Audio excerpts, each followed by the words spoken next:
Have you ever watched someone walk into a place, and you just know, they don't belong? Or rather, everyone thinks they don't belong. That's what happened that night. And trust me, by the time you hear the end of this story, you're going to feel something deep inside. It started on an ordinary evening. A quiet street, lights glowing outside a little city restaurant. Inside, laughter filled the air. Glasses clinking, plates being served, couples smiling over candlelight. It was one of those cozy places where everyone seems happy, like life's just perfect for them. And then, the door opened. She walked in. A young woman, maybe 25, 26. Her name was Anaya. And the second she stepped inside, the energy shifted. Not loudly, not dramatically, but in those subtle ways you only notice if you pay attention. Heads turned, eyes moved up and down. And in every look, there was a silent judgment. Anaya wasn't dressed like the others. No shiny dress, no polished heels. Just a faded kurta, a scarf wrapped around her shoulders. Simple, clean, but old. Her hair pulled back in a way that said, I didn't have time for this. Or maybe, I just couldn't afford to care. Her hands, they were clutching something. A little notebook, edges worn, pages bent. And if you looked closely, you'd see how tightly she held it. Like it wasn't just a notebook, it was her lifeline.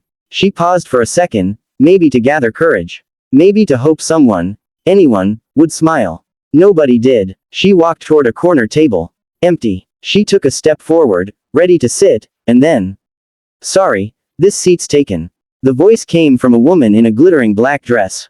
Perfect makeup, perfect hair, the kind of confidence that comes from knowing the world bends for you. She didn't even look at Anaya as she said it. Just waved her hand dismissively, like swatting away an inconvenience. Anaya froze. Her lips moved, but no words came out.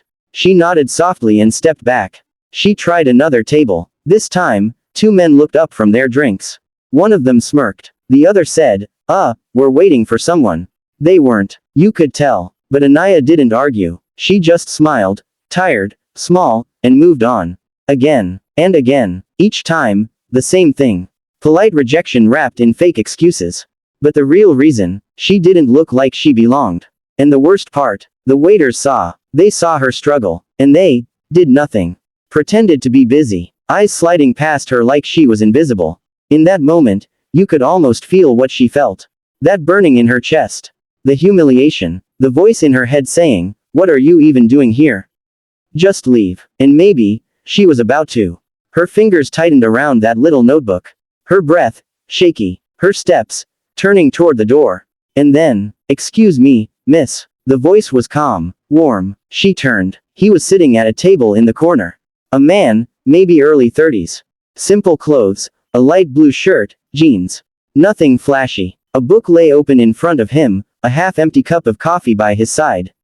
He smiled. Not the kind of smile that pities you. Not the fake kind people wear to feel better about themselves.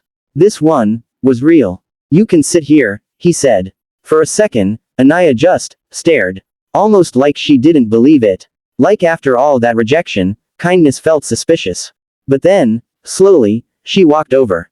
He stood up, pulled the chair out for her. And that was the moment everything changed. She sat down, whispered, thank you, her voice barely above a breath. The man nodded, sat back down, picked up his book for a second, then closed it. Looked at her. You seemed like you really needed a place to sit, he said. His tone gentle, no judgment, just human. Bad day. Anaya let out a little laugh. The kind that isn't really a laugh. More like a sigh dressed as a smile. Something like that, she said. The waiter walked over. The man ordered another coffee. For her. And in that tiny gesture, something softened in the air. They sat in silence for a moment. Then he asked, so, what brings you here? This isn't exactly the kind of place people come to, alone. Anaya hesitated. Her fingers brushed over the notebook like it was a secret she wasn't sure she should share. But something about him felt safe. So she opened it, slowly pushed it across the table. He looked down. Inside were sketches. Dozens of them. Saris. Gowns. Kurtas. Every page filled with designs so beautiful, so intricate, it could take your breath away. You made these? He asked. She nodded. Quietly. He flipped through more pages. His eyebrows lifted. These are incredible. You're talented. She looked down. Her voice barely holding steady. I'm trying to start my own boutique. I make everything myself. Stitching, embroidery, all of it. But, no one gives me a chance. Her throat tightened as she spoke. I heard the owner of this restaurant sometimes sponsors local artists. Designers. I thought, maybe if I showed him my work. She laughed then, but not because it was funny. Because sometimes laughing is easier than crying. But I don't think he'll even talk to me now. The man looked at her. Really looked. And then, he smiled. A small, reassuring smile. Wait here, he said. Before she could ask anything, he stood. Walked straight to the counter. She watched him, heart pounding. Watched him talk to the manager. Saw the manager shake his head. Saw the man keep talking. Calm, firm. Then, the owner appeared. Tall, sharp suit, eyes full of that arrogance money brings. He looked annoyed. Until, he opened the notebook. And then, his face changed. Slowly. From irritation, to surprise. From surprise, to interest. Minutes later, he walked up to their table. Looked at Anaya. You made these designs? He asked. Yes, sir, she said, her voice trembling. They're good, he said. Really good. We have an event next month. We need custom outfits for our staff. Can you handle that? For a moment, she couldn't breathe.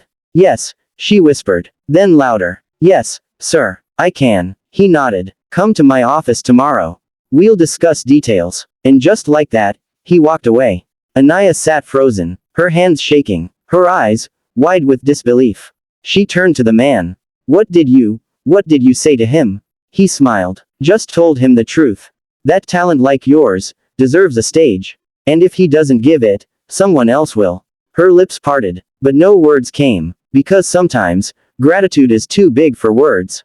He leaned back, took a sip of his coffee, then said something she would never forget. Never let the way people treat you define your worth. You're more than their opinions. That night, Anaya walked out of that restaurant with her head high. And something else in her heart. Not just hope, but a promise to herself, that she would never, ever, let anyone make her feel small again. And if you're wondering what happened after, she didn't just design outfits for that event. She opened her own boutique. A beautiful little place with sunlight streaming in, walls lined with colors and fabrics that spoke of dreams. And she named it, The First Chair. Because that one chair, the one he pulled out for her, changed everything. So the next time you see someone struggling, someone out of place, remember this. Kindness costs nothing, but it can rewrite someone's entire story.